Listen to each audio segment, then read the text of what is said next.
നമസ്കാരം സുഹൃത്തുക്കളെ, എന്റെ പേര് Aswathy. Welcome to Harshitham edutech. PSC previous questions with related ഫാക്ട്സിന്റെ ഡിസ്കഷൻ ആണ്.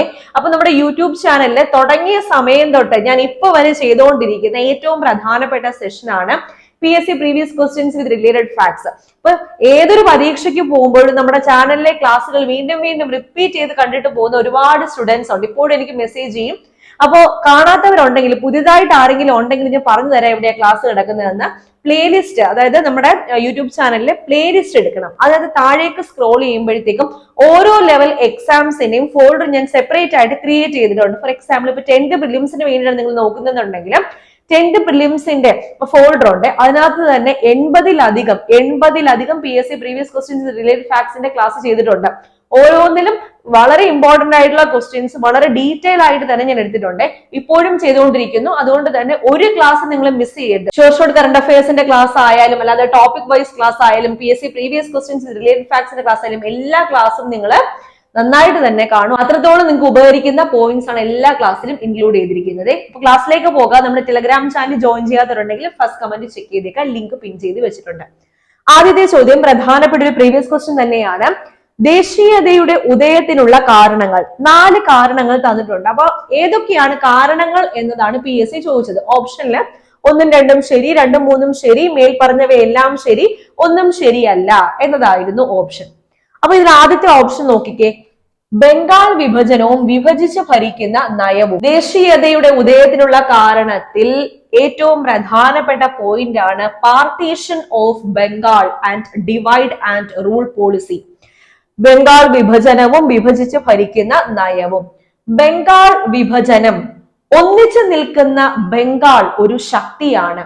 ബംഗാളിനെ വിഭജിച്ചാൽ നമ്മുടെ ഭരണത്തെ എതിർക്കുന്നവരുടെ കരുത്ത് ചോർന്നു പോകും എന്ന് പറഞ്ഞത് ആരാണ്? റിസ്ലെ ആണ്. ആരായിരുന്നു റിസ്ലെ? 1904 ബ്രിട്ടീഷ് ഇന്ത്യയുടെ ആഭ്യന്തര സെക്രട്ടറി ആയിരുന്നു റിസ്ലെ. 1904 ബ്രിട്ടീഷ് ഇന്ത്യയുടെ ആഭ്യന്തര സെക്രട്ടറി ആയിരുന്നു റിസ്ലെ. ഇദ്ദേഹം പറഞ്ഞ വാചകമാണ്, ഒന്നിച്ചു നിൽക്കുന്ന ബംഗാൾ ഒരു ശക്തിയാണ്. ബംഗാളിനെ വിഭജിച്ചാൽ ആ ശക്തി ചോർന്നു പോകും. നമ്മുടെ ഭരണത്തെ എതിർക്കുന്നവരുടെ കരുത്ത് ഇല്ലാതെയാകും എന്ന് പറഞ്ഞത് ആരാണ്? റിസ്ലെ. ആരായിരുന്നു റിസ്ലെ? 1904 ബ്രിട്ടീഷ് ഇന്ത്യയിലെ ആഭ്യന്തര സെക്രട്ടറി. അപ്പോ ബംഗാൾ വിഭജിക്കാനുള്ള തീരുമാനം എടുത്തത് ആരാണ്? കഴ്സൺ പ്രഭു. 1905. 1904 റിസ്ലെ ഇപ്രകാരം പറഞ്ഞത്. 1905 ബംഗാളിനെ രണ്ടായിട്ട് വിഭജിച്ചത്. കിഴക്കൻ ബംഗാൾ എന്നും പടിഞ്ഞാറൻ ബംഗാൾ എന്നും. ബംഗാളിനെ വിഭജിക്കാൻ കഴ്സൺ പ്രഭു പറഞ്ഞ കാരണം എന്തായിരുന്നു? കാര്യക്ഷമതയുള്ള ഭരണം. കാര്യക്ഷമതയുള്ള ഭരണത്തിന് വേണ്ടിയിട്ടാണ് ബംഗാളിനെ രണ്ടായിട്ട് വിഭജിക്കുന്നത് എന്നാണ് കഴ്സൺ പ്രഭു പറഞ്ഞത്. അങ്ങനെ ബംഗാൾ വിഭജന പ്രഖ്യാപനം വന്ന തീയതി എന്ന 1905 ജൂലൈ മാസം 20.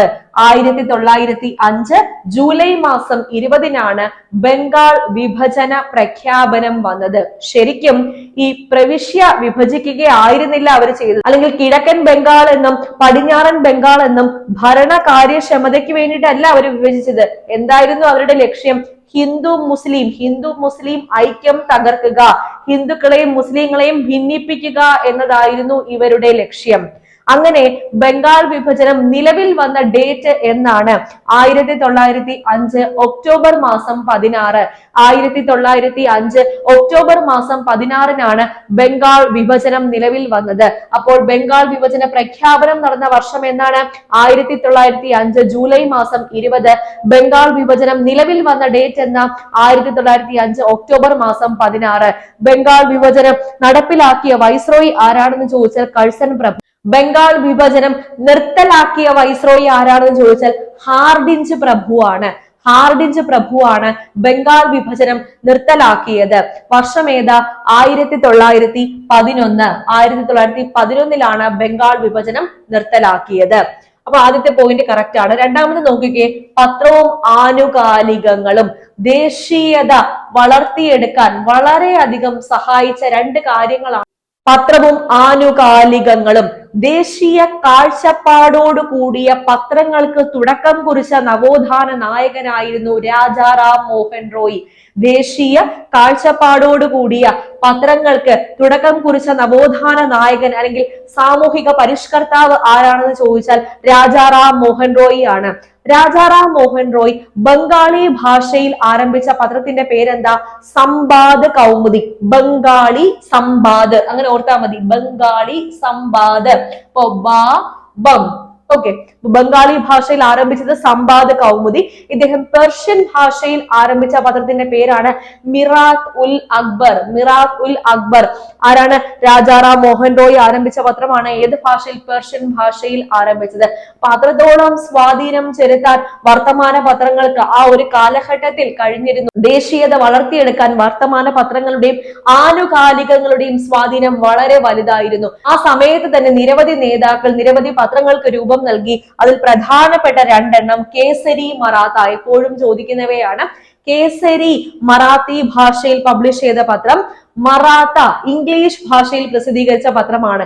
ഈ രണ്ട് പത്രങ്ങളുടെയും സ്ഥാപകൻ ബാലഗംഗാധര തിലകാണ്. ആരാണ്? ബാലഗംഗാധര തിലക്.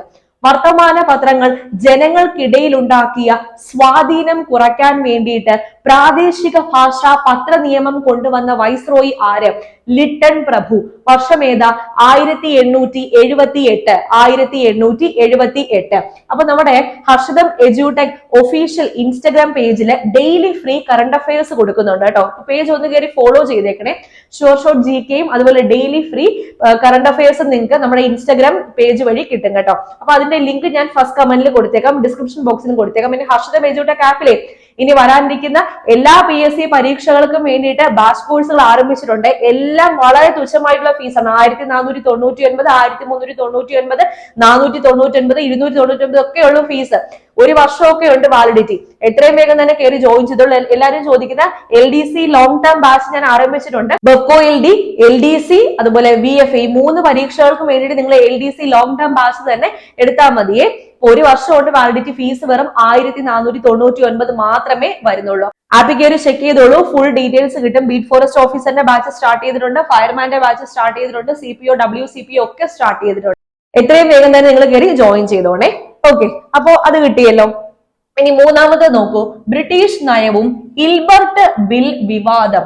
ഇൽബർട്ട് ബിൽ കോൺട്രോവേഴ്സിയെ തുടർന്ന് രാജിവെച്ച വൈസ്രോയി ആണ് ജനകീയനായ വൈസ്രോയി ആയ റിപ്പൺ പ്രഭു.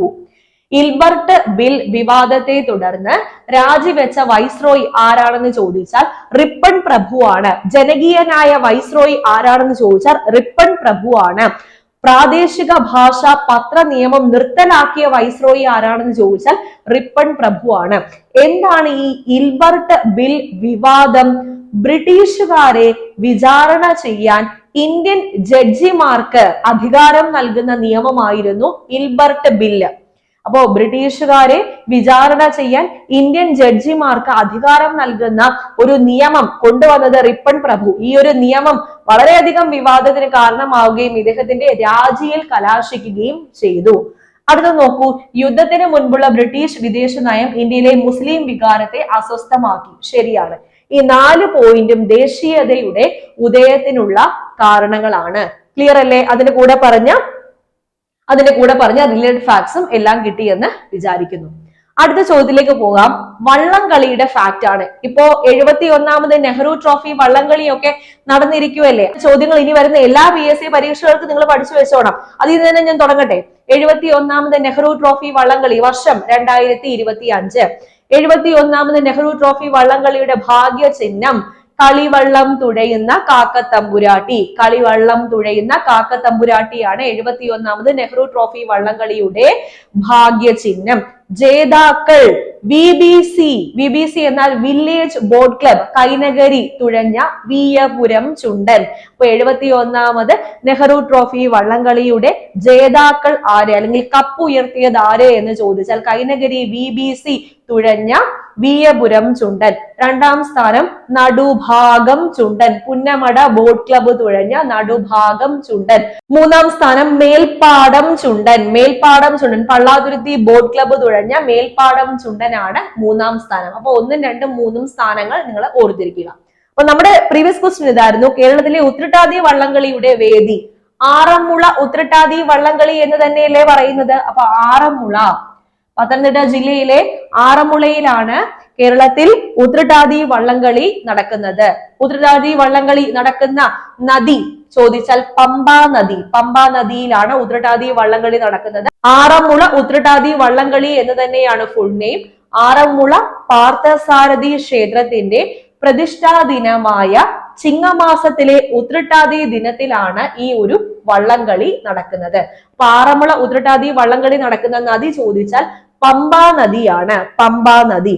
ജലത്തിലെ പൂരം എന്നറിയപ്പെടുന്ന വള്ളംകളിയാണ് ആറന്മുള ഉത്രട്ടാതി വള്ളംകളി. ജലത്തിലെ പൂരം എന്നറിയപ്പെടുന്ന വള്ളംകളിയാണ് ആറന്മുള ഉത്രട്ടാതി വള്ളംകളി. ഇനി റിപ്പീറ്റ് ആയിട്ട് ചോദിക്കുന്ന കുറച്ച് വള്ളംകളികളും അവ നടക്കുന്ന കായലുകളുമാണ് നോക്കുന്നത്. ആദ്യത്തേത് നെഹ്റു ട്രോഫി വള്ളംകളി നടക്കുന്നത്. ഓപ്ഷനില് പുന്നമട കായൽ ഉണ്ടായിരിക്കും, അഷ്ടമുടി കായൽ ഉണ്ടായിരിക്കും, വേമ്പനാട് കായൽ ഉണ്ടായിരിക്കും, വെള്ളായണി കായൽ ഉണ്ടായിരിക്കും. നിങ്ങൾ ഏതാണ് ഉത്തരം എഴുതുന്നത്? പുന്നമട കായലാണ്. പുന്നമട കായൽ ശ്രദ്ധിച്ചു കേൾക്കണം.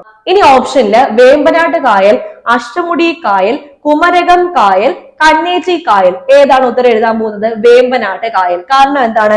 ആലപ്പുഴയിൽ വേമ്പനാട് കായൽ പുന്നമട കായൽ എന്നാണ് അറിയപ്പെടുന്നത്. അപ്പൊ പുന്നമട ഓപ്ഷനിൽ ഉണ്ടെങ്കിൽ, വേമ്പനാട് കായൽ ഉണ്ടെങ്കിലും സ്പെസിഫിക് ആയിട്ടുള്ള നെയിം ഉണ്ടെങ്കിൽ അത് തന്നെ എഴുതണം. ഇനി പുന്നമട തരാതെ വേമ്പനാട് എന്ന് തന്നിരുന്നാൽ വേമ്പനാടാണ് ഉത്തരം. ക്ലിയർ? പ്രസിഡന്റ്സ് ട്രോഫി വള്ളംകളി നടക്കുന്ന കായൽ കൊല്ലം ജില്ലയിലാണ്, അഷ്ടമുടി കായലിലാണ് നടക്കുന്നത്. അഷ്ടമുടി കായൽ. ഇന്ദിരാഗാന്ധി വള്ളംകളി.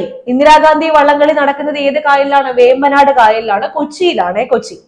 ശ്രീനാരായണ ജയന്തി വള്ളംകളിയും ഉണ്ട്, ശ്രീനാരായണ ട്രോഫി വള്ളംകളിയും ഉണ്ട്. ശ്രീനാരായണ ജയന്തി വള്ളംകളി നടക്കുന്നത് കുമരകം കായലിലും ശ്രീനാരായണ ട്രോഫി വള്ളംകളി നടക്കുന്നത് കന്നേറ്റി കായലിലുമാണ്. കന്നേറ്റി കായൽ. അയ്യങ്കാളി ട്രോഫി വള്ളംകളി നടക്കുന്നത് വെള്ളായണി കായലിലാണ്. വെള്ളായണി കായൽ. രാജീവ് ഗാന്ധി വള്ളംകളി നടക്കുന്നത് പുളിങ്കുന്ന് കായലിലാണ്. പുളിങ്കുന്ന് കായൽ. ഇപ്പൊ Nehru trophy Punnamada, presidents trophy Ashtamudi, Indira Gandhi Vembanad, Sreenarayana Jayanti Kumarakom, Sreenarayana trophy ആണെങ്കിൽ കനേറ്റി കായൽ. പ്രീവിയസ് ക്വസ്റ്റൻ ആണ്. അയ്യങ്കാളി ആണെങ്കിൽ വെള്ളായണി, രാജീവ് ഗാന്ധി ആണെങ്കിൽ പുളിങ്കുന്ന്. ഇനി നമ്മുടെ കറണ്ട് അഫെയറും കൂടി ഓർക്കുക.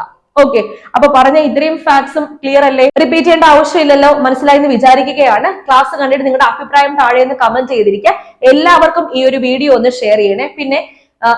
പിന്നെ സബ്സ്ക്രൈബ് ചെയ്യാതെ ആരെങ്കിലും കാണുന്നുണ്ടെങ്കിൽ സബ്സ്ക്രൈബ് ചെയ്തും കൂടി ഒന്ന് സപ്പോർട്ട് ചെയ്തേക്കാം. വീഡിയോ ഇഷ്ടപ്പെട്ടാൽ ലൈക്ക് ചെയ്തിട്ട് കൂടെ പോണേ. അപ്പൊ അടുത്ത ക്ലാസ്സിൽ വീണ്ടും കാണാം.